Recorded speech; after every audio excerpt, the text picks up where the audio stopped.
A menudo miramos el pasado para entendernos a nosotros mismos. Esta noche, centramos nuestra atención en el año 1878 y la solemne historia de Mary Stannard.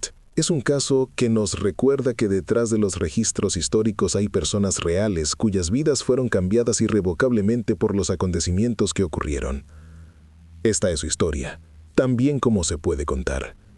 En el tranquilo pueblo de Madison, Connecticut, el 3 de septiembre de 1878, una partida de búsqueda se abrió paso a través de una densa zona de bosque conocida como Rookland Woods.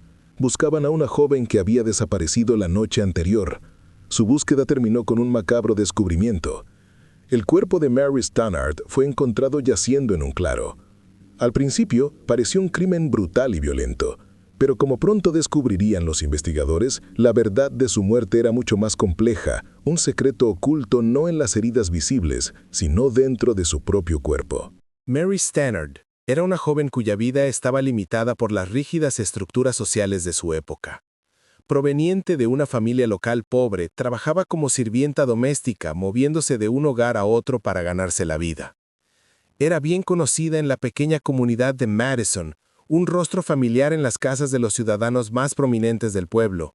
En el momento de su muerte, Mary guardaba un pesado secreto, uno que se estaba volviendo cada vez más difícil de ocultar en un pueblo donde todos conocían los asuntos de los demás. Era soltera y estaba embarazada. Este hecho, a finales del siglo XIX, era una fuente de profunda vergüenza social y desesperación personal. El hombre sospechoso de ser el padre del hijo nonato de Mary Stannard era la última persona a la que cualquiera en Madison habría acusado públicamente. El reverendo Herbert H. Hayden era el ministro de la Iglesia Metodista Episcopal local.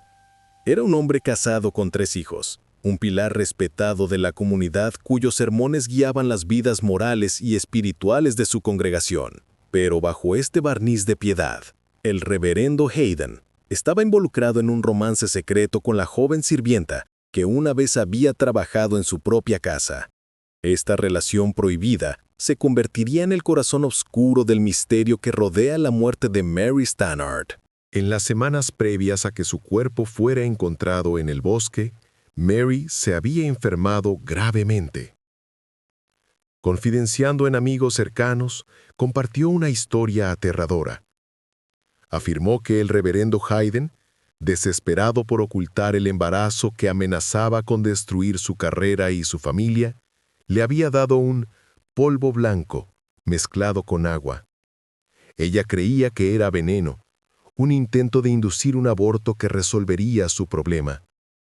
Mary sobrevivió a esta enfermedad inicial, pero el evento estableció un claro y escalofriante preludio de la tragedia que seguiría.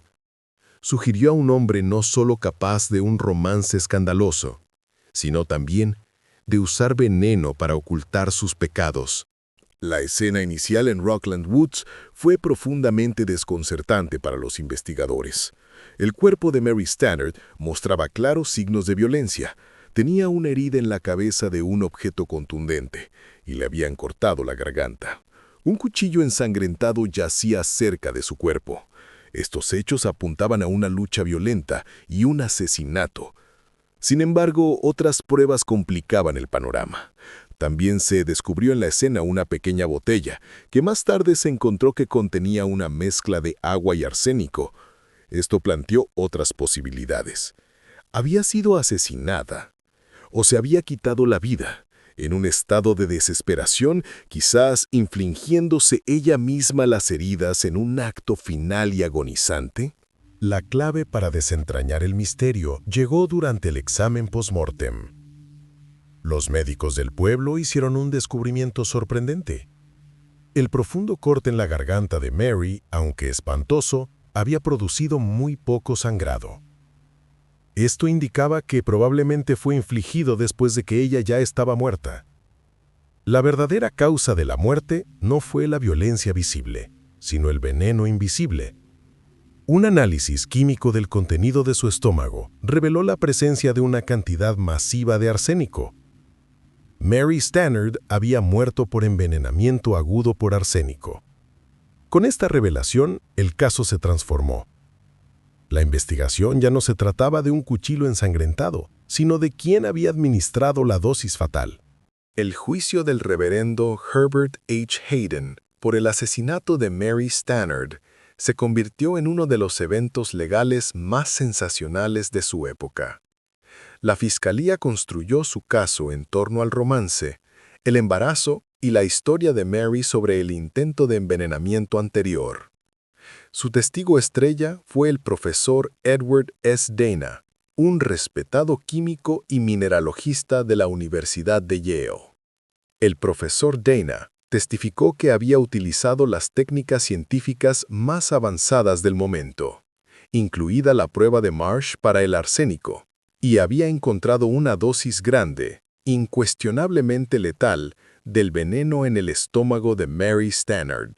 Su testimonio, respaldado por la autoridad de Yale, parecía sellar el destino del ministro. El equipo de la defensa, frente al testimonio condenatorio de un renombrado profesor de Yale, respondió con una estrategia brillante e innovadora. No negaron el romance, pero argumentaron que Mary Stannard había tomado el veneno ella misma en un acto desesperado de suicidio. Para desafiar la evidencia científica, trajeron a su propio perito, un joven y seguro médico de Chicago llamado el Dr. William T. Belfield.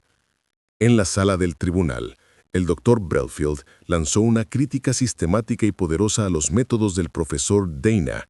Argumentó que las pruebas utilizadas no eran lo suficientemente precisas para cuantificar la cantidad exacta de arsénico y que lo que Dana consideraba una dosis letal era, de hecho, debatible.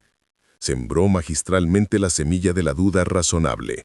El juicio se convirtió en una batalla de expertos histórica, una de las primeras de su tipo en un tribunal estadounidense. Al jurado, compuesto por granjeros y comerciantes locales, se le presentaron dos versiones contrapuestas de la verdad científica. Por un lado estaba la autoridad establecida de un académico de Yale, y por el otro, los argumentos incisivos y convincentes de un joven médico de la floreciente ciudad de Chicago. Durante semanas, los dos expertos debatieron toxicología, química y ética médica. Los complejos argumentos científicos dejaron al jurado sopesar la credibilidad no solo de los testigos, sino de la ciencia misma. Después de uno de los juicios más largos y costosos en la historia de Connecticut, el jurado anunció que estaban irremediablemente estancados, sin llegar a un veredicto. Con un jurado estancado y sin un camino claro hacia una condena, el estado de Connecticut decidió no volver a juzgar el caso. El reverendo Herbert H. Hayden fue liberado de la cárcel. Aunque legalmente era un hombre libre, su reputación y su carrera estaban destrozadas. Se fue de Madison con su familia, desapareciendo del ojo público. El asesinato de Mary Stannard nunca se resolvió oficialmente. Su caso, sin embargo, dejó un legado duradero. Marcó un momento crucial en la historia del sistema legal estadounidense, demostrando tanto el poder de la ciencia forense en la sala del tribunal como la importancia crítica de métodos rigurosos y defendibles. La verdad de lo que sucedió en Rockland Woods murió con Mary Stannard, dejando atrás solo una historia trágica y una pregunta profunda y sin respuesta. Gracias por pasar este tiempo con nosotros. Reflexionar sobre estos eventos pasados es una forma de recordar a los individuos involucrados y el impacto que tuvieron sus historias en sus comunidades. Si tienen alguna opinión sobre el caso de hoy, los invitamos a compartirla respetuosamente en los comentarios a continuación. Esperamos que se unan a nosotros nuevamente para nuestro próximo caso de crimen real.